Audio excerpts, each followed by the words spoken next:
Hello दोस्तों, मैं रवि सोनी एक बार फिर से आपका आरकेएस इंस्टीट्यूट में स्वागत करता हूं। बच्चों, आज का हमारा जो टॉपिक है वो है G20 पे। आप सब लोगों ने सुना होगा, भारत में लास्ट ईयर ये हुआ था, बहुत ही सुंदर सजाया हुआ था हमारा इंडिया। तो G20 है क्या, उसके बारे में आज हम बात करेंगे। देखो, बेसिकली जी का अर्थ है ग्रुप ऑफ 20 कंट्रीज। अब इसमें 20 कंट्रीज है वो पार्टिसिपेट करेंगी और एक मंथन करेंगी इकोनॉमी के ऊपर, जो कि वर्ल्ड की इकोनॉमी को हैंडल करता है, जिसमें सभी कंट्रीज के जो आरबीआई या जो बैंक्स के गवर्नर्स हैं, they will sit together and discuss about the economy of the world, कि कैसे हम पूरे जो संसार है इसकी इकोनॉमी को कंट्रोल कर सके, अच्छा कर सके, इसकी जीडीपी जो है उसको सेट कर सके। तो डेफिनेशन से समझेंगे। Economy discuss, trade discussion and environmental progress. देखिए, इंडिया में कब हुई? इंडिया में हुई है 9 और 10 सितंबर 2023, यानी कि लास्ट ईयर को। कहां हुई थी? दिल्ली के प्रगति मैदान में हुई थी, और जहां पे 20 कंट्रीज के जो आरबीआई गवर्नर थे, फाइनेंस मिनिस्टर थे, इवन मिनिस्टर्स जो पीएम थे, they came over there and they sit together and they discuss about the economy. देखिए, इनका एक जो है ना स्लोगन है वासुदेवाय कुटुंब, यानी कि एक ही हमारा परिवार है, एक ही हमारी धरती है, पृथ्वी है, और एक ही हमारा फ्यूचर है, ऐसा मानेगा। One earth, one family and one future, ऐसा इनका मोटो है। आगे हम बात करें इसकी फाउंड की, कब इसको जो है ना फाउंड किया गया। G20 को जो फाउंड सबसे पहले किया गया था 1999 को, जो है ना इसको फाउंड किया गया था। कब? जब एशिया में इसके क्राइसिस पड़ गए थे। एशिया फाइनेंस क्राइसिस जब हुए, मतलब बहुत ही ज्यादा महंगाई हो गई, इन्फ्लेशन इतनी ज्यादा बढ़ गई, लोगों को समझ नहीं आया कि ये प्रॉब्लम कहां पे। तो क्या किया गया, एक कमेटी बिठाई गई और G20 का निर्माण करने की ऐसी डिमांड पैदा हुई कि हम वर्ल्ड के साथ इसको डिस्कस करें कि कहां पे प्रॉब्लम है। तो 1999 में इसकी जरूरत महसूस की गई, लेकिन जो फर्स्ट मीटिंग है वो हुई थी 2008 में। ये देखिए, 2008 में वाशिंगटन में हुई थी, वाशिंगटन में, कहां पे? यूएसए में, यूनाइटेड स्टेट्स ऑफ अमेरिका में ये फर्स्ट टाइम हुई थी। लेकिन भारत इसका जो पार्टिसिपेट किया था, भारत ने वो किया था 2023 में। इससे पहले इंडोनेशिया ने किया था। इंडोनेशिया के बाद भारत की टर्न आई है, और भारत के बाद यानी कि 2024 में जो G20 समिट होगी वो होगी ब्राजील में। तो आई होप इसका आपको समझ यहां तक आ गया है।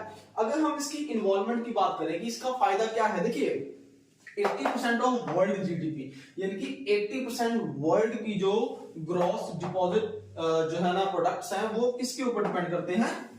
G20 डिसाइड करेगा। देन 75% ऑफ ग्लोबल ट्रेड यानी कि पूरे वर्ल्ड का जो ट्रेड है, ट्रेडिंग है, व्यापार है, वो उसको प्रभावित होता है। कितने परसेंट? पूरे वर्ल्ड का 75% जो है ना ट्रेड इस पे निर्भर है। Then 60% of the world population, देखिए 60% जितने पूरे वर्ल्ड की पॉपुलेशन है उसमें से 60% जो है G20 से इन्फ्लुएंस्ड होंगे। Then contemporary technology, culture, heritage, traditions. देखिए, इसके साथ साथ देखिए व्यापार तो है ही, टेक्नोलॉजी तो है ही, साथ साथ इसके कल्चर को भी जो है ना अडॉप्ट किया जाता है। कहीं पे कुछ की मेरिट्स हैं, कहीं पे डीमेरिट्स हैं, तो वो सारे इनकलकेट किया जाता है कि इसकी बेनिफिट्स क्या हैं और इसके नुकसान क्या है। देन अगर हम लास्ट में इसकी बात करें मेरिट्स और डीमेरिट्स, मेरिट्स तो इसके ये है कि हाँ, मैंने आपको यहाँ पे बता दी कि इसको ये कंट्रोल करता है, प्लस में टेक्नोलॉजीज अपनी शेयर करता है।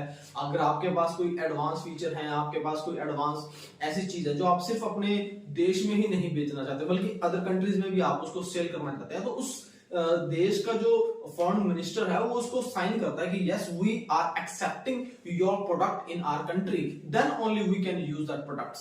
तो यहाँ पे इसकी मेरिट्स है, लेकिन डीमेरिट्स भी है। डीमेरिट्स ऐसे है कि कई एक कंट्री जो होती है वो अपना डोमिनेंस नेचर जो है ना शो करती है। Dominance nature in the sense, for example USA is हेल्डिंग this G20 summit meeting जो है ना वो यूएसए में हो रही है, तो उनका एक डोमिनेशन नेचर होता है। जैसे हम किसी घर जाते हैं तो एक थोड़ा सा ऐसा रहता है कि हमें उनका थोड़ा डोमिनेंट जो नेचर है वो उसको टॉलरेट करना पड़ता है। तो ये हर बार नहीं होगा, ये जैसे जैसे चेंज होता रहता है वैसे वैसे उनकी डोमिनेटिव जो नेचर है वो इसको जो है ना झेलना पड़ता है, सेट करना पड़ता है। तो ये इसके डीमेरिट्स में। साथ साथ कंट्रीज पार्टिसिपेशन, देखिए कंट्री पार्टिसिपेशन की बात मैं दो करना चाहूंगा कि एक जो चाइना है, China was the first country they participated in G20, लेकिन अभी चाइना इसमें पार्टिसिपेट नहीं कर रहा है।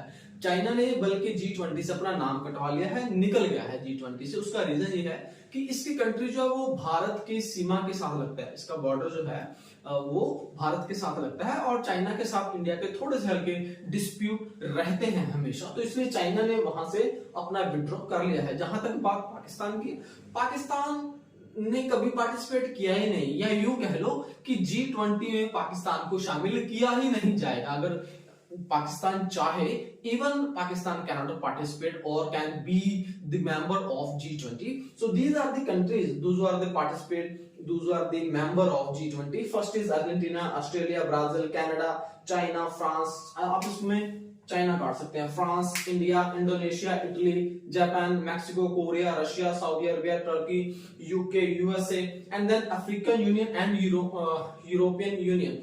These are also the participant of, and you can say the member of G20 summit. तो I hope कि आपको ये short video पसंद आई होगी. I just wanted to share a couple of things with you guys so that this G20 kind of concept can be clear to you too.